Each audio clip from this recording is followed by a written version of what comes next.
ओम शांति। आज की मुरली का सार। मीठे बच्चे, तुम ब्रह्मा मुख वंशावली ब्राह्मण हो। तुम्हें ही बाप द्वारा ज्ञान का तीसरा नेत्र मिला है। तुम अभी ईश्वरीय गोद में हो।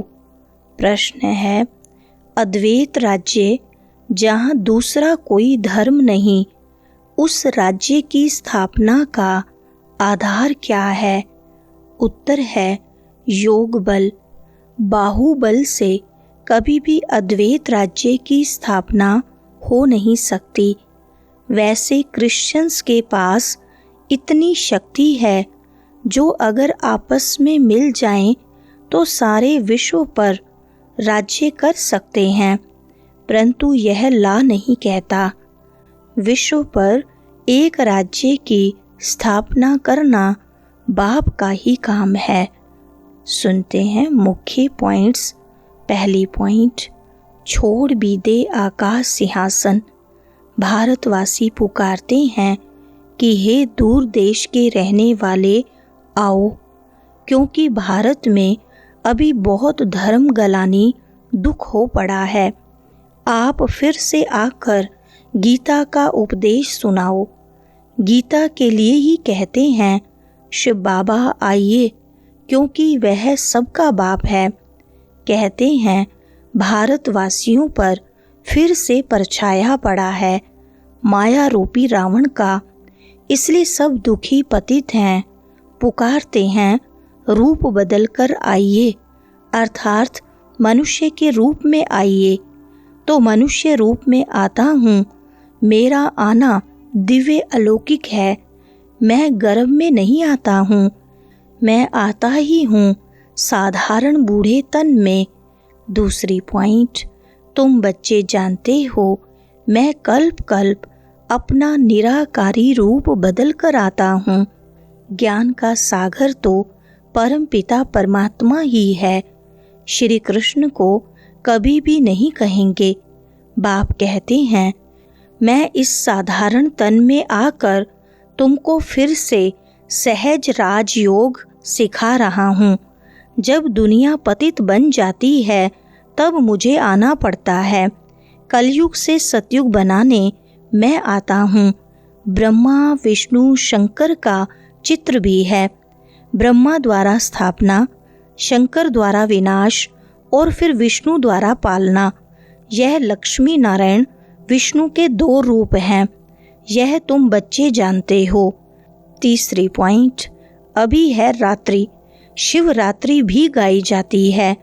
श्री कृष्ण की भी रात्रि कहते हैं, परंतु उसका अर्थ नहीं समझते। शिव की जयंती अर्थात शिव का रिकार्नेशन होता है। ऐसे बाप का दिवस कम से कम 1 मास मनाना चाहिए। जो सारी सृष्टि को पतित से पावन बनाते हैं उनका होली डे भी नहीं मनाते हैं। बाप कहते हैं मैं सबका लिबरेटर हूँ, गाइड बन सबको ले जाता हूँ। चौथे पॉइंट, अभी तुम पुरुषार्थ करते हो राजयोग सीखने का। बाप तुमको ज्ञान का तीसरा नेत्र दे रहे हैं। आत्मा का रूप क्या है यह भी किसको पता नहीं है। बाप कहते हैं तुम आत्मा न अंगुष्ठे मिसल हो, न अखंड ज्योति मिसल हो। तुम तो स्टार हो, बिंदी मिसल। मैं भी आत्मा बिंदी हूँ, परंतु मैं पुनर्जन्म में नहीं आता हूँ। मेरी महिमा ही अलग है। मैं सुप्रीम होने के कारण जन्म मरण के चक्र में नहीं आता हूँ। तुम आत्माएं शरीर में आती हो तो 84 जन्म लेती हो, परंतु तुम अपने को रियलाइज नहीं करती हो कि हम आत्मा हैं।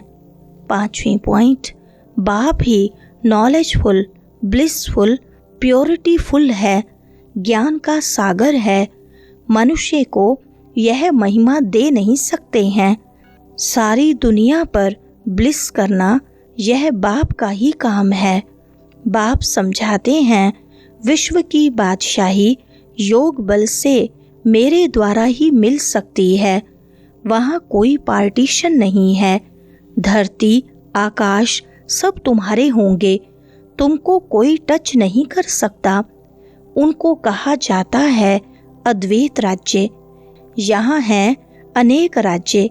बाप समझाते हैं 5000 वर्ष बाद तुम बच्चों को यह राजयोग सिखाता हूँ। श्री कृष्ण की आत्मा अब सीख रही है।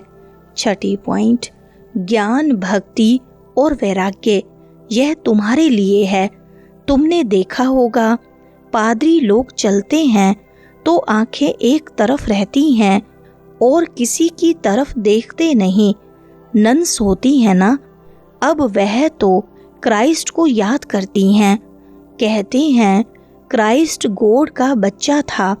तुम्हारा कोई सफ़ेद कपड़े आदि से कनेक्शन नहीं है। तुम तो आत्मा हो, नन बट वन, एक को ही याद करना है। सच्ची नन्स तो तुम हो। 7वीं पॉइंट, लक्ष्मी नारायण को यह सृष्टि का ज्ञान थोड़ी है, न वह त्रिकालदर्शी हैं। त्रिकालदर्शी तुम ब्राह्मण बनते हो। तुमको कोड़ी से बदल हीरे जैसा बाप बनाते हैं। अब तुम ईश्वरीय गोद में हो। तुम्हारा यह अंतिम जन्म बहुत अमूल्य है। भारत की खास, दुनिया की आम, तुम रूहानी सेवा करते हो। यह तुम्हारा इस मृत्यु लोक का अंतिम जन्म है। मृत्यु लोक मुर्दाबाद, अमर लोक जिंदाबाद होना है। बाप कहते हैं अच्छा और बातें भूल जाते हो तो सिर्फ अपने को आत्मा निश्चय कर मुझ एक बाप को याद करो। जो अच्छी रीति पढ़ते पढ़ाते हैं वह राजाई में आएंगे। प्रजा तो ढेर बनती है। एक महाराजा की लाखों करोड़ों के अंदाज में प्रजा होगी। तुम पुरुषार्थ करते ही हो कल्प पहले मुआफिक। 8वीं पॉइंट, भक्ति मार्ग में ईश्वर अर्थ दान करते हैं। क्यों, ईश्वर के पास नहीं है क्या? या तो कहते हैं श्री कृष्ण अर्पणम, परंतु वास्तव में होता है ईश्वर अर्पणम। मनुष्य जो कुछ करते हैं उनका फल दूसरे जन्म में मिलता है। एक जन्म के लिए मिल जाता है। मेरे अर्थ डायरेक्ट कुछ भी करते हो तो 21 जन्म के लिए उसकी प्राप्ति तुमको हो जाती है। इनडायरेक्ट करते हो तो एक जन्म के लिए अल्पकाल का सुख मिल जाता है। बाप समझाते हैं यह तुम्हारा सब मिट्टी में मिल जाना है, इसलिए इसको सफल कर लो। तुम यह रूहानी हॉस्पिटल कम यूनिवर्सिटी खोलते जाओ जहाँ से सब एवर हेल्दी एवर वेल्दी बनेंगे। इनसे बहुत इनकम होती है। वरदान है एक स्थिति द्वारा अतीन्द्रिय सुख की अनुभूति करने वाले सर्व आकर्षणों से मुक्त भव। विस्तार है जब इंद्रियों की आकर्षण और संबंधों की आकर्षण से मुक्त बनो तब अतीन्द्रिय सुख की अनुभूति कर सकेंगे। कोई भी कर्म इंद्रिय के वश होने से जो भिन्न भिन्न आकर्षण होते हैं वह अतीन्द्रिय सुख व हर्ष दिलाने में बंधन डालते हैं। लेकिन जब बुद्धि सर्व आकर्षणों से मुक्त हो, एक ठिकाने पर टिक जाती है, हलचल समाप्त हो जाती है, तब एक रस अवस्था बनने से अतीन्द्रिय सुख की अनुभूति होती है।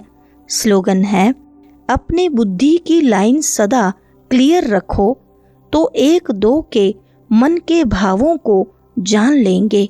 अच्छा, ओम शांति।